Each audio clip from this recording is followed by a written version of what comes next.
Bueno, una vez descargado el programa, vamos a abrir el Spice y les explicaremos brevemente cómo funciona el simulador.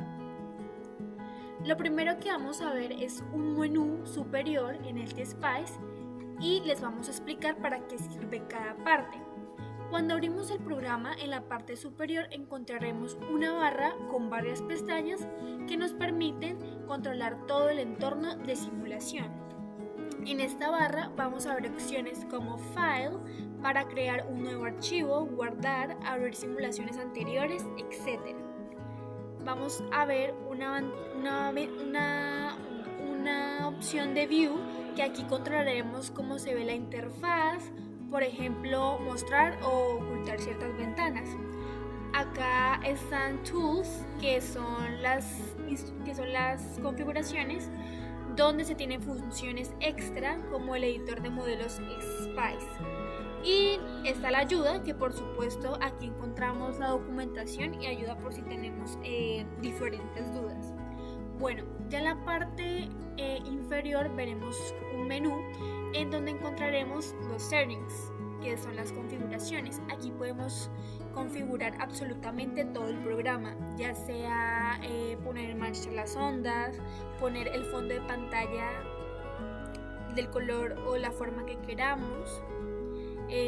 Podemos editar el menú superior, ya sea predeterminado o legacy. Lo podemos poner más pequeño, más grande, etc. Lo vamos a dejar en predeterminado. En general aquí se controla todo el programa, las formas de onda, las letras, los tamaños, los colores, cómo quieres que se vea. Aquí se controla el color de las líneas, ya sea de las ondas, del esquemático, en general. Bueno, ya por otra parte, para abrir un nuevo esquemático y empezar a diseñar e implementar nuestros circuitos, hundimos a New Schematic o Control N.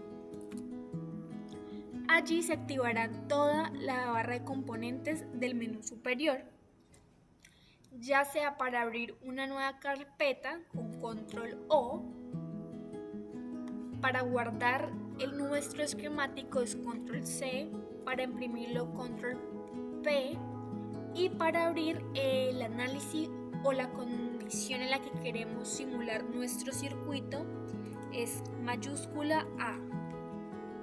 O le das clic acá y aquí podemos analizar nuestro circuito, como hablaba anteriormente en las diapositivas pasadas, en transitorio, análisis en AC, en DC sweep, ya sea con ruido, en transferencia en DC, en un punto de operación o en respuesta de frecuencia transitorio, que es lo que explicaba anteriormente. Ya por otro lado podemos ver la visualización de pantalla, ya sea si quieres ver los esquemáticos en cascada, los quieres ver vertical o horizontal. Aquí es para aumentar, disminuir, por ejemplo, ya acá está la barra de los componentes directos. Para hacerlo mucho más fácil, truco sin tener que presionar directamente, puedes activar la resistencia con R mayúscula, el diodo con D, el capacitor con C, la bobina con L, tierra con G de ground, y para las líneas de conexión es wire. Ya por otra parte, ya para abrir la biblioteca de componentes, presionas P y aquí encontrarás todas las listas de componentes. Si quieres abrir un nuevo texto, presionas T o te abre la barra de texto. Bueno, ahora que ya vimos cómo abrir el Space y entendimos un poco su interfaz, vamos a mostrarles un ejemplo sencillo que hicimos en un laboratorio pasado. Es un circuito RL, es decir, un circuito que tiene una resistencia y una inductancia conectado a una fuente de voltaje alterna. Para comenzar vamos a abrir una nueva ventana de simulación y vamos a comenzar colocando los componentes. Con el acceso rápido que tenemos con el teclado podemos colocar la fuente de voltaje hundiéndola a la bola B, a la resistencia. Con control R se puede girar a la bobina con la L, y para hacer las conexiones le hundimos a la W. Realizamos las conexiones una por una.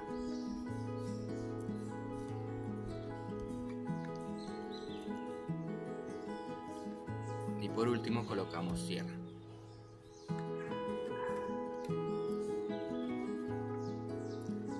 Ya hecho esto, vamos a darle valores a los componentes. Para darle valores a los componentes tenemos que hundirle clic derecho encima del componente y nos aparece una interfaz donde nos pide el requerimiento o bueno, en qué unidad queremos darle a ese componente. En este caso para la resistencia vamos a utilizar una resistencia de 1000.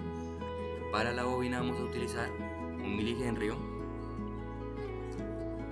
Y para configurar la fuente de voltaje, ya que en este caso al hundirle clic izquierdo nos va a aparecer solamente un voltaje en DC, vamos a entrar a la configuración en Advanced, y acá nos aparecen múltiples opciones que vamos a configurarla en forma de seno, y le vamos a dar una amplitud de 5 voltios con una frecuencia de 159.000, que fue la escogida para el circuito para un desfase de menos 45. Ya configurado el circuito, ya podemos entrar a el tema de la simulación, que es correr la simulación en RunPace o ALF-R. Acá nos va a pedir el tiempo de simulación, donde acá vamos a colocar, dependiendo de cuántos ciclos queramos ver, pues el número de periodos. En este caso queremos ver más o menos 6 ciclos, entonces 36 microsegundos. Listo. Luego de haber dado la especificación de cuánto tiempo queremos simular, ya podemos entrar ya nos aparece la ventana del osciloscopio. Teniendo la ventana del osciloscopio, nosotros podemos medir voltaje, corriente y potencia, y el osciloscopio nos lo va a mostrar. En este caso, para medir voltaje, por ejemplo el de la fuente, podemos seleccionar en la línea, en la conexión, y pasarle por encima teniéndole presionado, y nos muestra el voltaje que está generando la fuente.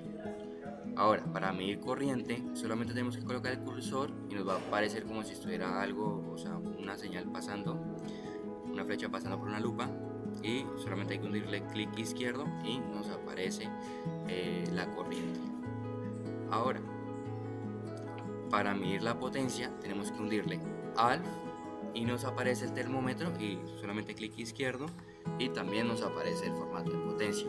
Si se dan cuenta, él automáticamente en el osciloscopio nos va mostrando las unidades de voltaje, las unidades de corriente y las unidades de potencia. Listo.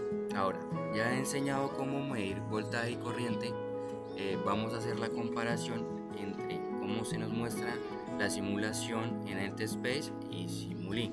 Para eso tenemos que medir el voltaje de entrada, medir el voltaje en la resistencia y medir el voltaje en la bobina.